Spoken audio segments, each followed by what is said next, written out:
മൂന്നാം തവണയും തുടർഭരണമുണ്ടാകുമെന്ന കണക്കുകൂട്ടലിൽ കരുക്കൾ നീക്കി CPM. പിണറായി വിജയനെ മുൻനിർത്തി വീണ്ടും നിയമസഭാ തെരഞ്ഞെടുപ്പിനെ നേരിടാൻ ഇടതുമുന്നണി തയ്യാറെടുക്കുന്നു. CPMന്റെ പ്രായപരിധിയിൽ നിന്നും മുഖ്യമന്ത്രിയെ ഒഴിവാക്കുമെന്ന് ആവർത്തിച്ച് സൂചന നൽകുകയാണ് നേതാക്കൾ.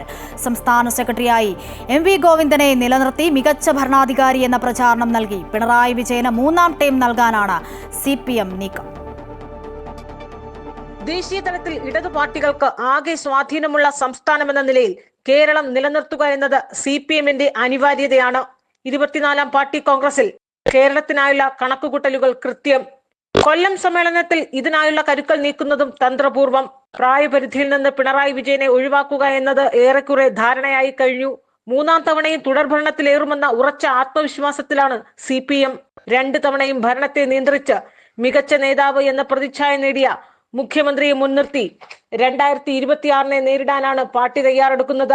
നിലവിലെ സാഹചര്യത്തിൽ പിണറായി വിജയനെ മാറ്റി നിർത്തി മറ്റൊരാൾ വന്നാൽ എത്രത്തോളം അംഗീകരിക്കപ്പെടുമെന്നത് CPMനുള്ളിൽ വലിയ ആശയക്കുഴപ്പം സൃഷ്ടിക്കുന്നു. ഭാഗ്യപരീക്ഷണത്തിന് നിൽക്കാനുള്ള സമയമോ രാഷ്ട്രീയ സാഹചര്യമോ ഇടതുമുന്നണിക്കില്ല.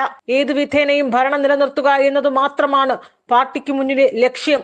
കോൺഗ്രസിനുള്ളിലെ ചേരിപ്പോരും മുഖ്യമന്ത്രിക്കായുള്ള പിടിവലിയും UDFനെ ദുർബലപ്പെടുത്തുന്ന രാഷ്ട്രീയ ചുറ്റുപാടാണെന്ന വിലയിരുത്തലാണ് CPMനുള്ളത്. അതുകൊണ്ട് മൂന്നാം ഭരണം കിട്ടാനുള്ള സാധ്യതകളും അവസരവും പരമാവധി പ്രയോജനപ്പെടുത്തി മുന്നോട്ടു പോകാനാണ് നീക്കം. വരുന്ന മെയ്യിൽ 80 വയസ്സ് പൂർത്തിയാകുന്ന പിണറായി വിജയനെ തന്നെ വീണ്ടും മുഖ്യമന്ത്രി സ്ഥാനാർത്ഥിയാക്കി പ്രചാരണം കൊഴുപ്പിക്കാമെന്നും നിലവിൽ ഭരണവിരുദ്ധ വികാരം ഇല്ല എന്നുമാണ് മുന്നണിയുടെ വിലയിരുത്തൽ.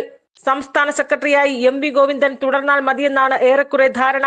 പകരം മറ്റു പേരുകൾ പാർട്ടിയുടെ തലപ്പത്ത് ഉയരുന്നുണ്ടെങ്കിലും പിണറായി വിജയനോട് വിയോജിപ്പില്ലാതെ നിൽക്കുന്ന കണ്ണൂർ ഘടകത്തിലെ നേതാക്കളിൽ തൽക്കാലം MV ഗോവിന്ദൻ തന്നെയാണ് മുൻനിരയിൽ. അമൃത ന്യൂസ്, തിരുവനന്തപുരം.